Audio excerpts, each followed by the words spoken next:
Hey, welcome to the Affecting Our Altruism podcast. This show brings you the voices of people who are confronting the biggest issues of our time. Some of them are inspired by the principles of effective altruism, while some aren't.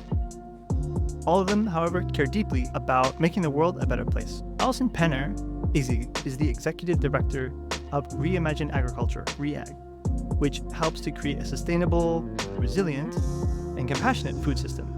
She fights food waste and loss, educates the public, and advocates for policy alternatives to enable meat alternatives. She studied environmental governance and political science at Guelph and was named a Clean50 Emerging Leader in 2023. So Alison and I talked about the food system, but also not about the food system, you know what I mean? We talked about the personal impact that advocacy has and how to be compassionate with people who don't get it. I learned some ridiculous things about how we are wasting food without even knowing it. And I think you're going to learn a lot from it too. We're really grateful that Allison has taken up her time to join us today. So please have a listen. Thanks for joining the show, Allison. Thank you. I'm excited to be here. Great. Well, today I wanted to learn a little bit about what you're doing with Reimagine Agriculture and also talk about your relationship to your work and how you make it real for yourself. Can you just give us a little intro of what you're most passionate about with your work? My time and my professional work focuses on working at Reimagine Agriculture. And so we're a Canadian nonprofit that focuses on the food system and making systemic change. And so our overall focus is on food waste and loss in conventional animal agriculture. And we typically work through building alliances, knowledge mobilizations, and policy campaigns. How long have you been involved with this type of stuff? Oh, that's a great question. I think the organization was first incorporated at the very end of 2018. So I founded the organization along with kind of our founding board. Yeah. And so I think I was probably pretty integral in the founding of it. But yeah, it went from kind of back in the day really being starting an organization completely from scratch. I didn't have any kind of fundraising contact that I could go to or people who kind of done this before. And so it was a group of us who had kind of this passion behind the food system, and the organization's evolved from there. How'd you meet the people on your board and the co-founders?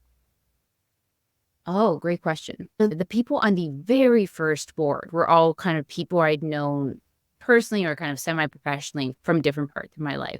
It was people I'd gone to university with and people who I'd worked some of my first jobs with, all kind of with this central focus around the food system, even if they had very different focuses. One of my first board members was a vet and had this very interesting focus on the food system, and others had worked in international development. So a very eclectic group, but all shared focus. Yeah, that sounds like the right kind of blend of people to create something different. People with different backgrounds and like a complementary interests and expertises. Are you proud of where your work that you've done since 2018? Or was it 2017 you said?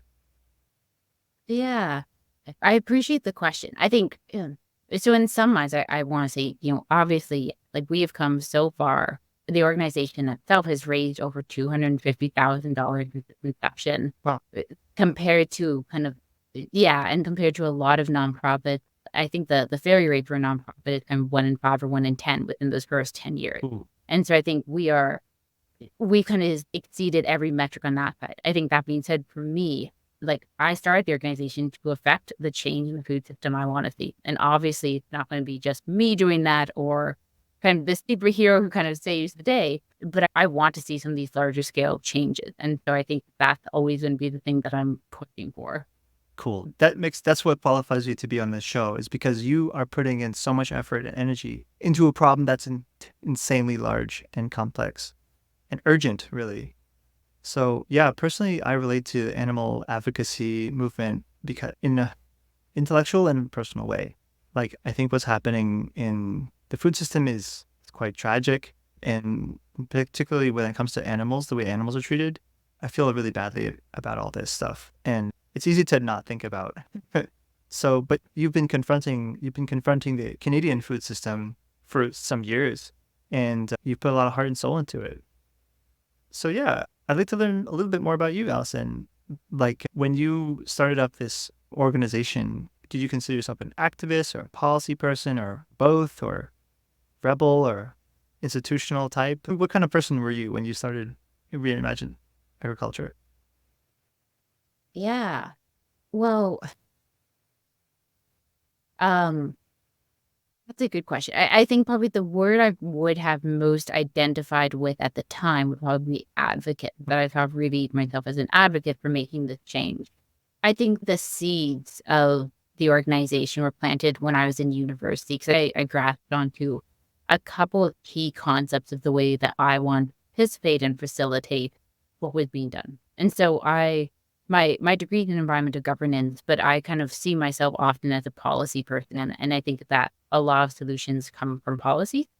And so I knew kind of when I was in university that where I felt like I could really contribute was figuring out how to talk to these elected decision makers in ways that they understood, in ways that actually facilitate change happening.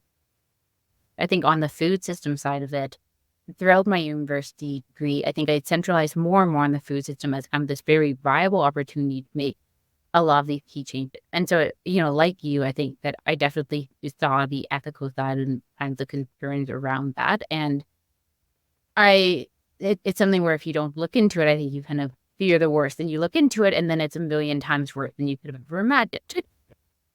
And I think going to conferences, doing the work that I do, I know that on even a deeper level than I used to.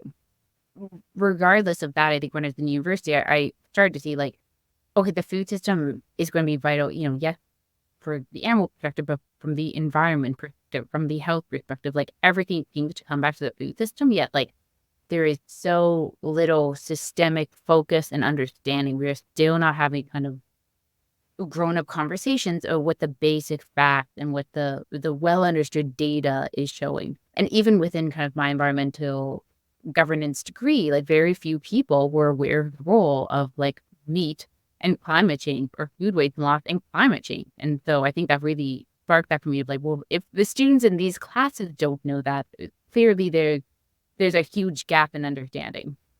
Alison, can you help me understand what the term environmental governance means? I feel like I can know what those two words mean, but together, what exactly is that? It's a degree that's unique to the University of Guelph, where I attended school. It's a mix of political science, geography, and economics, all to kind of understand how to govern the environment. I was really grateful when I found that program. I think it really fit what I wanted to do. I often think of myself as kind of a sciencey person who went into the arts because I really like science and I think I had a good understanding of the environmental science behind climate change. However, I didn't think that's where I could be particularly useful. I felt like I could be particularly useful in enabling the science that is well understood to actually be in our policies in our governance. Yeah, it's like there's the science is growing and is becoming, we're gaining more knowledge. Science is growing and is presumably getting better as people continue to science. And in the meantime, there has to be the link between how to make use of this stuff. So yeah, it sounds like a really important link in the chain for making use of science, communicating to the public, and putting it into policy. Yeah, I'm really grateful for the background it gave me because I think it really does enable me to understand the kind of key linkages and how do we put this into practice. When you're studying and getting to learn about how the stuff, you also mentioned like some classmates of yours didn't really have fundamental understanding. Did you have any like epiphanies or eureka moments where like, if only everybody knew X thing, or if only there was more awareness about one thing or the other? Were there any moments like that you could recall? I think that maybe broadly two, one in university and kind of one just out of university. But while in university, I think the first time that I really clued into like there's something bigger going on than even I realized with the food system is when I was reading a paper and it said in the last 50 years, our oceans are 80% emptier. And I was just like, what? Like, and I'd never heard anything like that. This is probably my second year of university. And so I'm an environmental governance kid studying this stuff, and I had no knowledge of that. And so I think that was really a moment that highlighted how significant the food system was and the massive implications it played. When we think of the food systems, most people don't even have fisheries in their mind. They think that the fisheries are disrupting our oceans this much. That was definitely a eureka moment for Wait, me. so it's like the fisheries are themselves affecting the oceans? Yeah, well, so like the fisheries, just kind of the oceans across the world, and I can fact check the exact kind of what that stat was referring to, because basically how do you gather how many creatures are in the ocean? But functioning like like fisheries are just exceptionally disruptive, and that the fishing we're doing, like it not, yes, it takes a lot of fish out. Yes, there's a lot of issues with bycatch, so taking animals out that you don't mean to. But beyond this, like the methods of fisheries, it really destroys entire ecosystems. And so they, for example, they have nets that crawl across the bottom of the ocean and they just pick up everything. And so it just kind of comes in and just destroys. And so I think the fisheries link in particular, I think was one where it really highlighted to me how significant the impacts were. Yeah, I don't know where I heard this, but somebody's son said that one time that they never say the word overfishing. They say all fishing is overfishing these days. Yeah, I think it's very difficult to make a credible case for us eating anything but a very small amount of fish, or people in very specific regions eating fish. Which, yeah, and I think this is something that, the general population wouldn't fairly be aware of. I wouldn't have been aware of it if I hadn't happened to be researching it. How does it feel to confront like ignorance when you just know people just don't know things and you know things that could really change the way people act, but then you realize that people just don't know these things about the ecologies, watersheds, animals, animal welfare? How do you deal with the way that these people just don't know? And I know that part of Reimagine Agriculture's work is about knowledge mobilization. How do you confront that on a personal level? Yeah. I mean, I'm definitely human, so there are definitely times where it can feel very frustrating. I think most of the time I'm able to kind of sit there and know that people just don't know. They're not being intentionally ignorant. And in fact, like billions of dollars are put in every year to make sure that they don't know and that what is out there is incredibly confusing. So I think it does help me to feel better about it in that sense, that I think if these problems were more obvious, people would better understand them and be very motivated to make things. Okay, so I sometimes feel despair when I recognize like how heavy the conflict is between vested interests and like truth, and that hurts sometimes. And I appreciate hearing your enthusiasm or how it actually activates you. Yeah, I mean, it's an interesting field to be working in, and I think probably a lot of people who are in the effective altruism space would feel this. There's kind of an awareness that's very heavy a lot of the time. I think what's helpful is knowing that I strongly believe there are always things that can be done that are viable opportunities today. Every amount that we do matters, no matter how big the problem is. Even if within my lifetime we don't get where we want to go, it still matters. I think there's some hope in the practicality of the situation. We cannot expand conventional animal agriculture forever. We've taken up the majority of our land. We've taken up the majority of our water resources.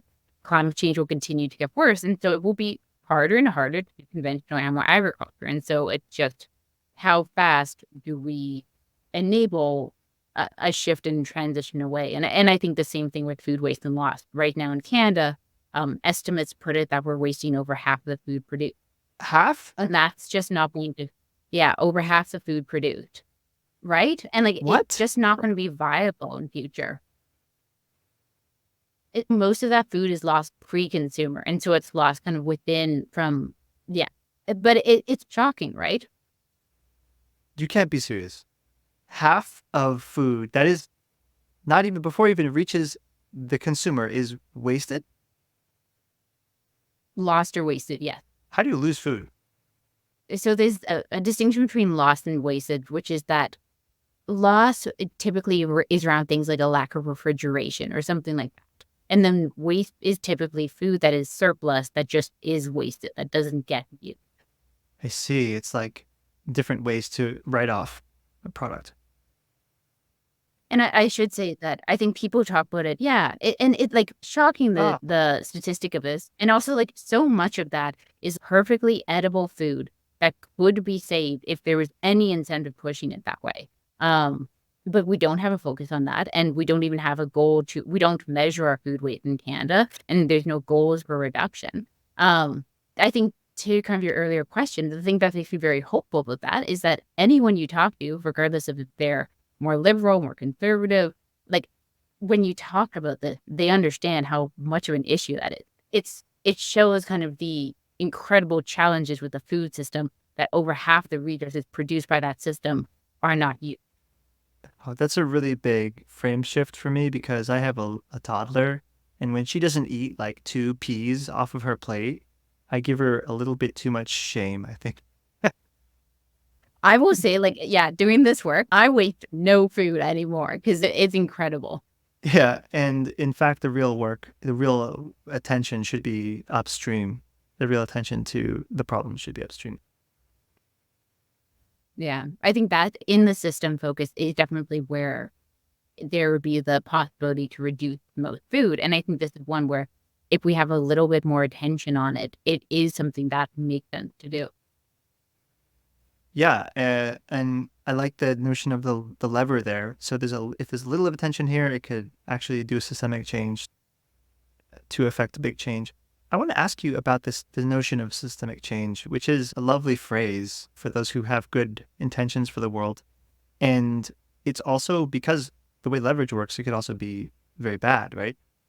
If you could do really good things with this lever twisted this way, you could do really bad things with lever twisted that way. Do you see any kind of high level risks in policy advocacy to provide like perverse incentives? For example, if we had better welfare requirements for chickens, then people would buy more chickens and ultimately rebalance the scale to there's more suffering, but less dense suffering. Does that type of thing keep you up at night? For me personally, it doesn't. So I think it's like a very valid and interesting critique. And I think I would be silly if I pretended that I understood the impact of anything that I do. You know, at most, any of us get like 1 or 2% data on what we do. I really come from, with the food system in particular, in my mind, it's a very unregulated system in Canada. And so to me, I think we're going to get out of this through nudges. I don't think we're going to get out of this through revolutions. And I think that any nudge in the right direction towards regulating the system, toward talking about the issues within the system, I hope is kind of moving us in that ultimately good direction. Yeah. I don't know if you heard the recent interview on the 80,000 Hours podcast with Louis Bullard. And he addressed this concern about incrementalism versus radicalism. And yeah, he's like, yeah, that's still a question you got to ask yourself in this world.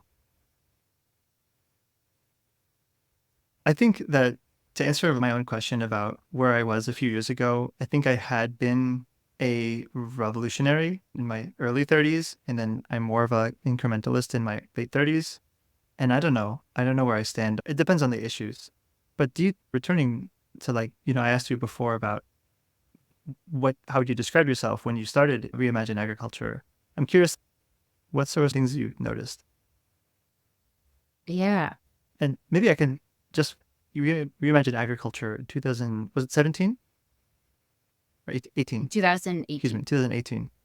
Since you founded Reimagine Agriculture in 2018, what are some changes in yourself that you've seen with relating to your work or the movement or the issues that you are confronting on a daily basis? So I think changes in myself, I think I'm a lot more, so going into ReAg, I really believe in collaboration and working with others. But I think I kind of really embrace that core. So I think that, I think part of my philosophy is really around the idea that kind of collaborating with others, especially others with completely different values and world perspectives than me, is essential. Because I think I used to come with a framework more of I probably have, I've thought about this a lot and I can work with others to kind of achieve this end. But I think I put more emphasis on valuing that. One, because I think we just will not affect change without doing that. I don't think we're going to see a world of everyone having kind of the same values. And also more than that, as much as I feel very strongly about the values I hold in my life, I don't think that there are kind of objectively correct values. And I think people who say, for example, value making sure that their kids have enough to eat and have a nice life, like, I don't think that they're wrong for valuing that. And I think what we can often do is look towards, like, where's the Venn diagram of kind of what you value and what I value. And I think that that's working with people who have very different values than us, I think is going to be essential for making change in the world. And so I think that's one where I've really leaned into that into a level that I didn't previously. And I think there can be some of this where maybe there's a distrust of, if you're not vegetarian or if you're not very conscious of your food waste, maybe we're not the same type of person. And now I've worked with so many people who have so many different personal and professional identities. And I'm like, you can be really invested in changing the food system and kind of have all these different reactions. So it's like about reaching across the aisle and finding common ground between people who are imperfectly aligned. Absolutely. I think for a lot of these issues, for almost everything, there's kind of this nudge that gets 80% of people on board. And I think that's what I'm typically looking for, is kind of what's the next reasonable step that we can get everyone on board to. And then from there, you can continue to shift. Cool. I think the reason I can do this work is because there are people who are much more radical, who are out there protesting, who are out there doing the other side of it. I don't think it's a one or the other. I think we need both. Yeah, it sounds like you found your niche in between space. Yeah, and I think that's where I feel comfortable and where I'm hopefully more useful. You must be delightful to have dinner with people who eat meat and stuff. I hope I'm prickly when people eat meat around me. Yeah. I think, like, I tell this story all the time, but I was in an environmental conference last year that served beef, and you're like, come on. But yeah, I think I try to be kind of the entrance into talking about some of this stuff, or into thinking about it. I think like a lot of things, I think for most people, they would feel comfortable reducing the amount of animal products in their diet. And so if I can talk to them about that and say, like, well, these are some reasons that I reduced or whatever, that can be a really good way in. There are definitely moments when I find it very challenging when I've worked all day trying to defeat this very large issue. And then I run into an environmentalist who's like, well, I've heard that we just need to do type of meat, or, well, the way they produce meat over here is great. And so I don't have a problem eating that. There definitely can be challenging moments. With every change comes equal and opposite anti-change, the resistance to change. And that's really built into we are all built to preserve our brains and our modes and our methods and our culture.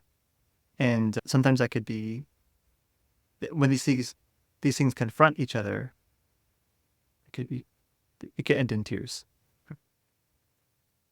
Yeah, especially when people don't care, or when you're telling us they don't seem open to it. It can be so hard. Yeah. Well, good on you, Allison, for sticking with it and finding ways to communicate, finding ways to educate, and advocating for solutions. Wondering if you'd like to get a bit more into the weeds around Reimagine Agriculture's current strategy. What are big campaigns going on? Things like that. For sure. So one of our central focuses these days is on food waste and loss. I think it's a really impactful area to work, because one, it can garner this broad agreement. We've talked to elected officials of all different backgrounds, whether you're talking about it from an economic perspective, or feeding hungry children, or the environment, or the social implications. I think there is an angle that can reach most people with. And I think, to this larger point, my hope is that through those conversations, it can start to open up hey, the food system is really inefficient, or there are a lot of challenges going on in the food system, and kind of promote that deeper thought. And I think it's also just a very viable opportunity. I think it is something that it's a clear inefficiency that needs to be addressed. And so what we are proposing is this international framework called Target Measure. Target and so Act. from the SDG 12 Target Measure Act. Okay. Yeah. And so it comes from the SDG 12.3, which is to have global food waste. And it's a very simple formula when you break it down. It's functionally saying you need to set a target to reduce your food waste. You need to measure to see how much food you're wasting. And then you need to act to reach that target. And so right now in Canada, we're not. There aren't even goals now. No. I Okay. mean, we've signed on to SDG 12.3. And so in theory, we've committed to having global food waste. I think it's very difficult to have our food waste if we don't know how much we're wasting because we're not measuring it. Agree.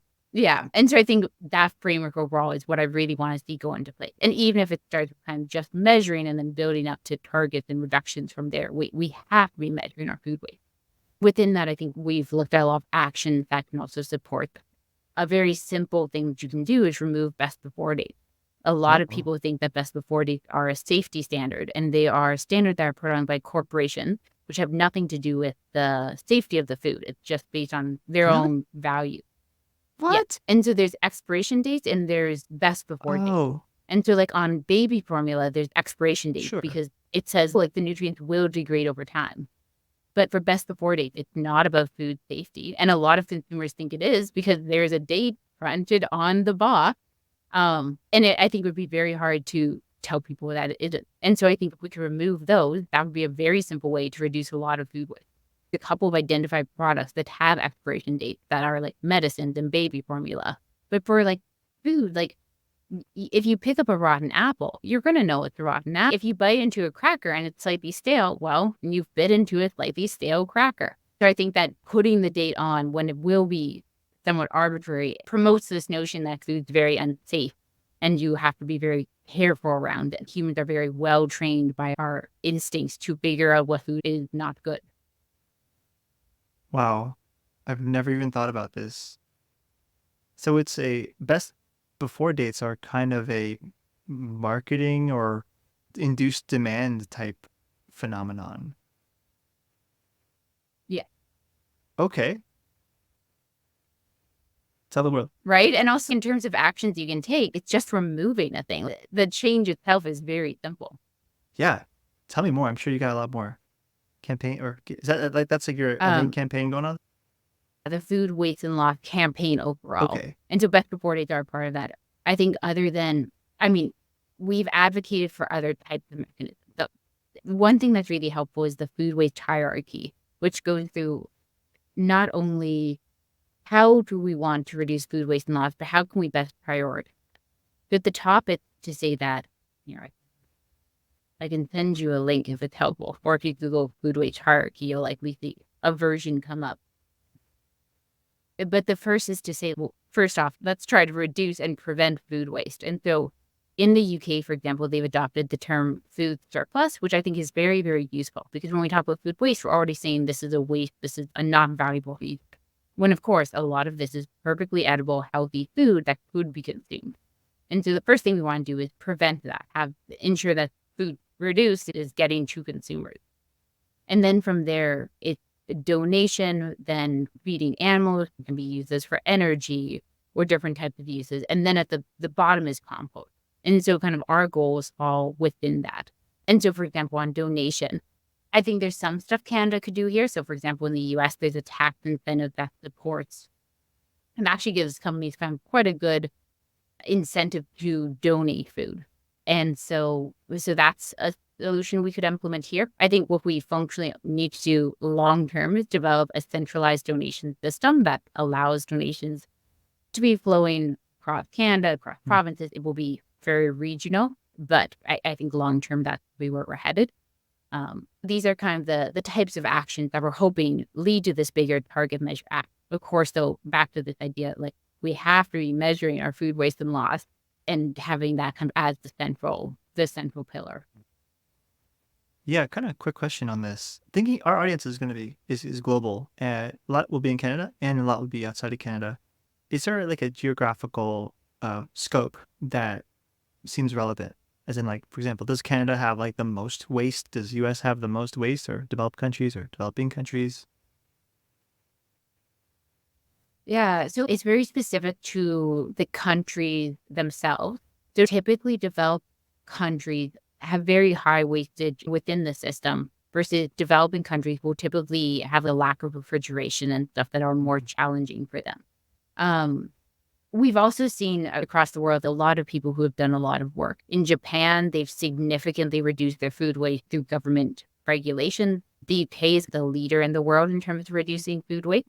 They're the birthplace of this Target Measure Act framework. I believe South Africa has also committed to measuring their food waste. And so there are definitely examples in the world of leaders and people who have figured it out. Thanks for the little world tour there.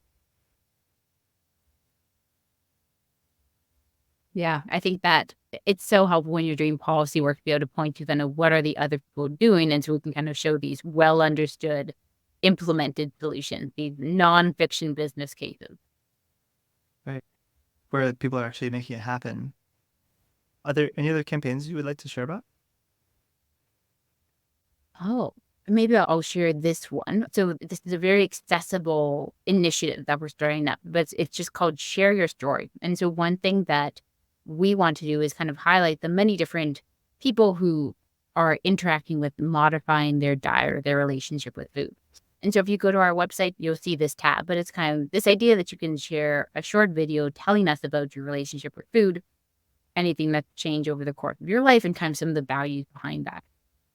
And the hope is that over time, we can build up a really robust set of different people who are talking about their changes in diet and why they've made them. Because I think we often get in this framework of, oh, people like this change their diet. People like this go vegetarian or care about food waste. And so I think if we can have some of those broader examples of people who have reduced their meat consumption because they had acid reflux and this would make them feel better, or people who started volunteering at their school's cafeteria to do X, Y, and Z. For people who are interested, I think that's a relatively short and accessible way to have your values heard and your voices heard and contribute to this broader picture of the many, many people who are interested in the food system. Well, let me just make sure we get the CTAs clear. So for this one, it is a page on your website where people can share their story. They upload it and they tell it there? Yes. And is the idea that they'll be featured through ReAg? Yeah, exactly. So that you'll be featured kind of across our socials. Maybe at some point we'll do a big compilation of people, but you'll be giving us your video to use freely to show about the different people and the different values they have on changing the food system. Nice. I have a pretty funny story about how I became vegetarian the second time. So maybe I'll share my story sometime soon. Yeah. Yeah. I'll save it for later. And going back a little bit, for the food waste and loss campaign, what are some things you're looking for the world to do for like, policymakers or citizens or people? Is there like, what's your CTA, your call to action there?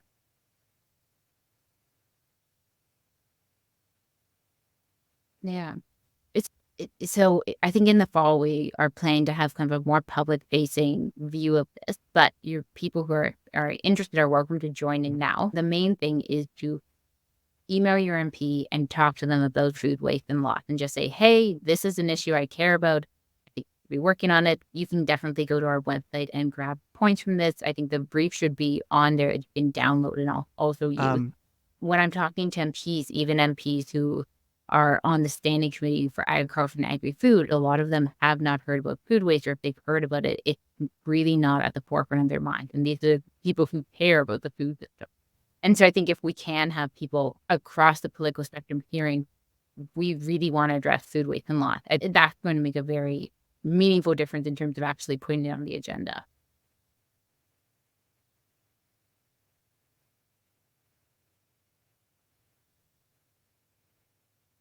Well, Alison, I wanted to ask you about something upcoming. I actually know you because I'm helping organize EAGX Toronto. So what are you planning to speak about at Effective Altruism Global Toronto this summer? So I'm planning to share about ReAg's strategy that we've used to affect the food system in Canada, and some of the key tactics and strategies that we have used and continue to use to enable this change across working with others and especially kind of doing policy work. I can't wait to see you speak.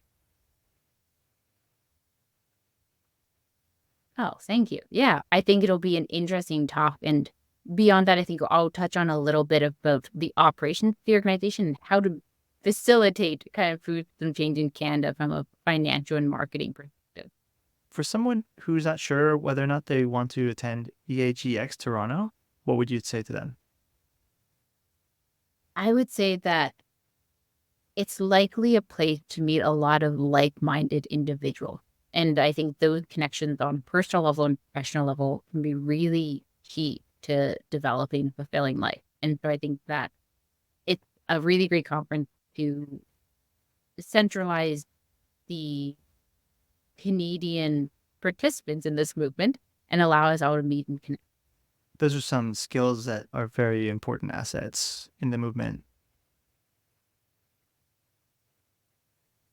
Yeah. And to this point, I think fundraising in particular is a skill that is very needed and almost no one has. I think it is very critical to enabling any funded larger initiative. Can you tell me more about that? Oh, sure. So I know from a statistical perspective that there is very few people with an educational background in doing fundraising.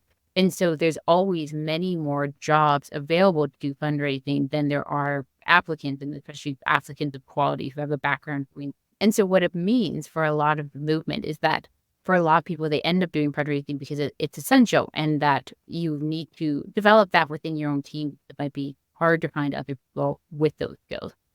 And so, yeah, and so that's what I've really had to develop, particularly in the last several years. I do not come from wealth. I had no experience around fundraising and what that looked like, but I think very quickly it became clear to me that that was going to be the essential part of my job for us to move forward and be successful. And I think it's like anything else, there are skills that people can learn through putting in enough time and energy. This is the eat your vegetables to a person who loves to eat the vegetables. Yeah. Does the metaphor check out? This sounds like the part that you just gotta bear down and learn so that the organization can be healthy. Yeah, totally. And I think anyone no, sorry. I was just going to say, I think whether you're in charge of funding yourself or even just in a highly impactful position in a nonprofit, I really do think it's Joe. So Allison, what are some tools that you've used to learn how to become such a good fundraiser? So I started with kind of an education background, figure it out. And so there's some free courses on Coursera that provide kind of the fundamentals on the different types of fundraising required for them. There's a textbook on, I think it's called Relationship Fundraising, that's also very helpful. And then I've also had the privilege of working in kind of with strategic planning courses to have kind of a more robust understanding of how that would fit into our work. And so I'd say the educational side has really helped me. Beyond that, probably the broadest principle that I've learned is that it's really all about the foundation, the grant, the donor that you're working with. So figuring out what they are interested in, why they care about this, and where there's a good match. I used to really think it was all about me and creating the perfect package of information for anyone interested. But it really is, I think, surrounding them and their values and how they would prefer to move forward. So it's key to know your audience, what your audience values, and work with that. Yeah, exactly. Yeah. And the audience could be individual people, it could be institutions, it could be even governments, I guess. Yeah. And to this point, all those audiences can be so different in what they value. And I think you can try to figure out, there's a lot of, sometimes for grants or for government grants, there's very specific instructions in what they're looking for. And you can read through those. And then I think for donors and individuals, there's often clues you can get to what they care about, or even just the questions that they're asking, where their mind seems to go, the thread that they really pick up on. Yeah. Is it your experience with fundraising and development to be something that it takes time to go work on that, and once that's done, then you can focus on the work type of thing, or does it feel like it's integrated with the whole experience of executing on the organization? Yeah. I mean, I think like for us, I think fundraising it's become in some ways a smaller part of my job, but I think it will always be a very significant part of my job, or at least for the foreseeable future. I could see us getting to a certain size and saying we're going to stay here and we're going to try to do this work as effectively as possible. But right now, kind of we've been on this consistent growth trajectory, which every year you're kind of like, okay, we need to meet all of last year's financial needs plus this to take on this new project. And so it does get easier. I have gotten much more comfortable doing it than in the first few years, but it is a constant need and kind of a creativity of, okay, here's all the projects we want to do. How are we going to make them happen? Yeah. What are some things that you don't expect donors to need to know or need to understand when you're speaking with them or talking to them? Like some surprises you might have had with the way that donation works and fundraising works. Yeah, I think so. This isn't true for everyone, but it can be true in a lot of cases, whether it's foundations or personal donors. Like they want to get to know you. And I think I really came into it saying like, okay, here's the organization. This is what we do. This is the project we run. But often a lot of people feel comfortable getting to know you and your value and why do you care about this? And building this even foundations, I think they do want to have a sense of who they're working with and why this team, why this group, what's the team. And so that's been exceptionally surprising because I really thought it would kind of be all about the work and the reports and the things that we could show kind of from our impact. Wow. So coming from a bit of a sort of effective altruist point of view, that's a surprise to me based upon when I think about effective altruism, it's about the results. It's about the numbers, and not so much about it's about what can you prove to be your impact? What can you prove to be the effect that you have upon the world, upon the chickens, upon the food system, etc. And that sounds like a surprise to me. Did you learn that in effective altruism environments or somewhere else, like a different sections of the nonprofit universe? Yeah, and so ReAg is interesting that we get our funding from a lot of different eclectic sources. And so like our funders have kind of very different perspectives on what they're interested in and what they're trying to see happen from this. And sometimes it's kind of more of a Venn diagram. Okay, what they want and what we want does work together in this project, even if I didn't set out to create a project with kind of their end goal. And so yeah, I think it's very dependent. I mean, I think that is true for the effective altruist community. However, I think they also ask, oh, are you an effective altruist? Oh, you speak this language. And so then you are kind of saying, okay, I am this identity. I am this language. Here, I'm like this in these ways. And so I think in a way, it's still a version of that, as much as hopefully it is truly with the data and the impact you're having. Yeah. Would you describe your Reimagine Agriculture as an effective organization, whether like quote unquote EA or not? Would you see that like y'all produce some pretty amazing results in the scheme of nonprofit organizations? Yeah. So and you can toot your own horn if you want, as long as you're factful. Yeah. It's a good question. I think I'm not the person who does the marketing of the organization. And so I think other people would probably be much more, this is all we've done. This is all I think what ReAg does is we are going to play the long game. And so we work with the key decision makers. We build those relationships. We figure out what are the overall mechanisms that are affecting the food system and how do we shift those and nudge those over. And I think that if I wanted to see a more immediate impact, I could do a lot more around food rescue and working with individuals and some of this work that we don't do.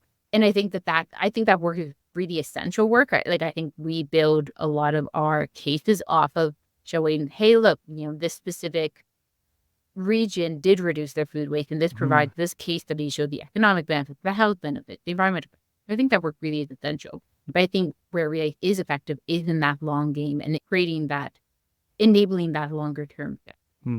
Yeah. Yeah. And that's not always easy to make promises when the telescope is long, or the timeline is long. It's not easy to say this will 100% happen as a result of this specific action. Advocacy is about human systems, human operated systems, isn't it? Choices, political choices people have to make. Absolutely. Yeah. I think the simplicity that some people sometimes want in approaching like a effective altruism, or approaching like a donation, is they to really know that they're doing something specific, they're making a difference, and they know about it. There's this really cool report that came out of Rethink Priorities, where they describe different kinds of risk attitudes, risk appetites. Some people really want to make a difference. Some people are okay with uncertainty, and some people are just play expected value game. I'm butchering the description, but I'll post it in the show notes, the report. And sometimes, so would you describe like an investment in Reimagine Agriculture as a risky one because of this more outside, like, it's kind of a guess sometimes about what will happen in the future? Or are you feel like it's really rational and specific, exactly how many chickens can be, from being tortured, or how much pounds of food could be, rescued? What do you find ReAg's? I think we are definitely riskier on that calculation for sure. Like, I think so. Second Harvest in Canada, like, they do great work, and they're a food rescue organization. And I'm sure if you donate to them, they could say, we will make sure, X tons of food is rescued for that donation. And so I think for people who are interested in that kind of directness, like, I think there's a lot of really good work being done to do that. And I think ReAg tries to fit in by being the more systemic, long game. How do we change visions? How do we change policy? Yeah. There's also a fiction to these things too, right? Like, X dollars saves X lives, or chickens. There's a fiction, and there's a lot of uncertainty built into it, no matter how rational it might look. So I don't want to like besmirch the fuzziness of policy work and advocacy. I think it's extremely critical, personally. And and I think, to this point, it is something that it is fuzzy. We don't know what initiatives will work. And so it's about kind of figuring out, okay, like, long term, what do we imagine from some of the data that we are getting back is effective in creating those metrics that are in between. And so for like a campaign, it could be number of meetings with MPs and kind of like that. But it's a fuzzy game. And I think for me, I don't try to fill in the gaps of information I don't know with certainties to give myself that reassurance. I think there's so many gaps in the data, and I'd rather just acknowledge that and move forward as best we can. Nice. That's the kind of epistemics we got to keep. Don't pretend like you know something and just to look good, and, to convince people to like go over their donation dollars. I appreciate that, owning the uncertainties. Yeah, for somebody listening and excited by what you're talking about and inspired by the capacity for really helping food systems, what are some ways that people might be able to get involved with Reimagine Agriculture? Yeah. So we're typically on the lookout for good potential volunteers. I'll say that for us, I think that we don't have a ton of roles that are just general roles. So often we're looking for people with specific education background, specific niches and expertise. But bar that, we love for people to kind of reach out and apply, or for them to reach out and say, hey, these are the skills I have. Is there a match with what you do? And I'll say, like, the organization has been built on volunteering. We do have staff now, but that work has been incredibly effective and impactful in getting us to where we are. And a lot of our work to this day relies on some very critical volunteers to enable this work to actually happen. Yeah. I see. Yeah, I'm just remembering your description of your days in university at Guelph and being that the place where it started. It sounds like you might be able to provide Reimagine Agriculture might be able to provide some opportunities for people coming up in a space to learn by doing and learning from somebody who's been around the block. Yeah. And I think like some of our volunteers get very, very cool opportunities. And so, for example, we work with several food law professors in Canada. And there is a volunteer we had for about 2 years who was an incredible volunteer. And he really helped to facilitate and govern and enable this connection. And I think for him, if he had wanted to go to law school, like, wow, he now has many professors who can speak to his particular expertise in this. And so to get that kind of experience in your early 20s is pretty cool, Wow. hopefully. Yeah, it's so hard. Post tertiary, like graduate, law, medicine, these professions are so competitive. It's particularly in Canada, to my knowledge and understanding. The seats are very few, and the university quantities, there's not a lot of seats. And having career capital outside of the academics in terms of volunteering could make a huge difference for people's careers.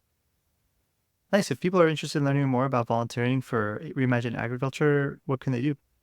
You can check out our website. So there should be the volunteering tab, and it goes through the different types of volunteer roles we have and the needs of each of them. Amazing. So, what keeps you going in spite of the challenges? Yeah.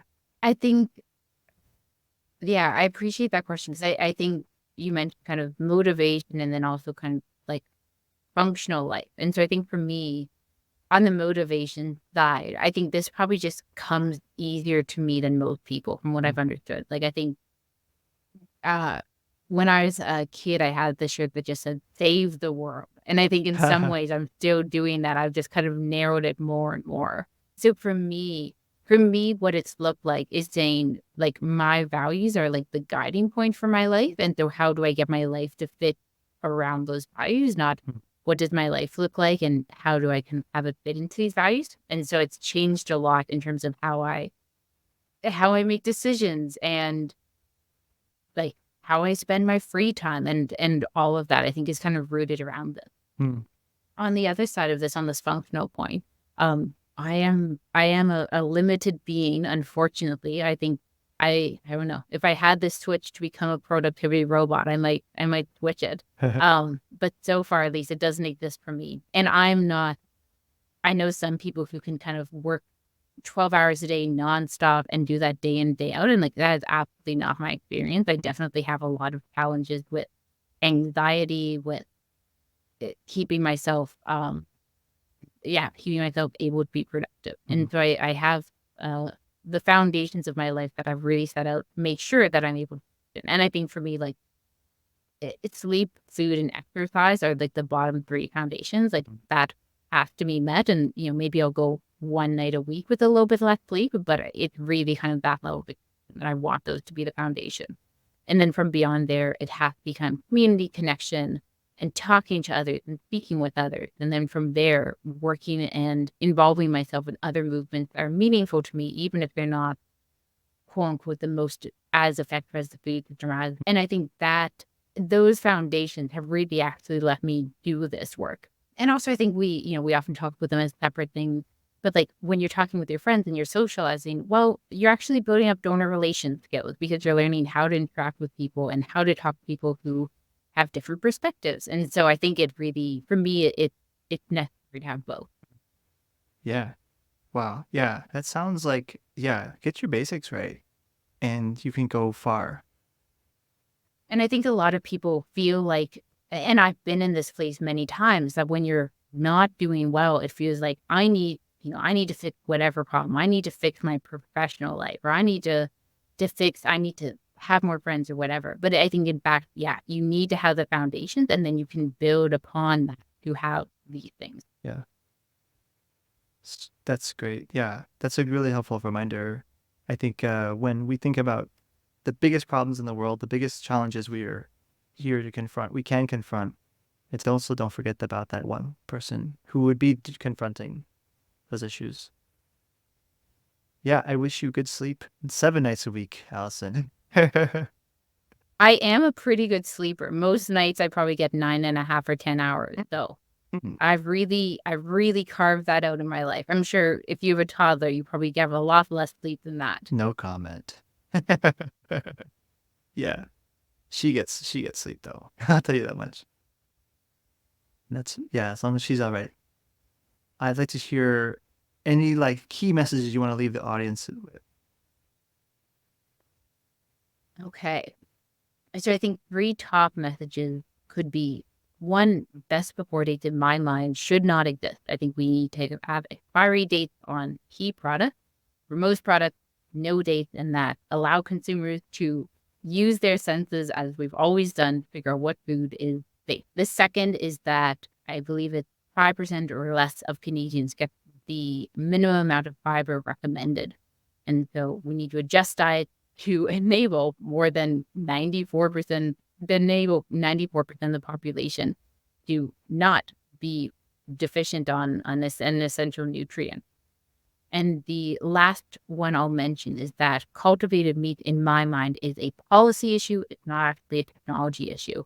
The technology is developing, and we've seen the progress that continue to need to happen. So, for example, we've seen a published animal-free serum in Nature that can replace FBS, which a lot of people think is an issue in the industry. We've shown otherwise. In the Netherlands, there's already a pilot plant scaling up. And so I really believe the fundamental issue for cultivated meat will be the policies, because we've seen this before in agriculture. If you look at the GMO policies in the EU, there are these large bans, and we've already seen Italy and Arizona and Florida ban the production and sale of cultivated meat. So I think it's going to come down to policy and our support of the technology that way, rather than the technological barrier. Next. Fantastic. Well, I wanted to thank you, Allison, for joining us today and taking so much time to talk with us and all the work you've been doing for the food systems and the eaters of the world. Yeah, I really appreciate our chat and connect with kind of people who are doing this like-minded work and figuring out what this looks like. Our guest today has been Allison Penner. Food waste is one of the silliest problems we have. It's just insane that you can open the dumpster behind your local grocery store and find a bunch of good, even healthy food. It's ridiculous that the local bakery has to toss its extras in the trash. It's so sad. Yet, in spite of how obvious this problem is, Alison has shared some, I think, quite manageable policy changes that really still need policymakers' attention. Here's my take.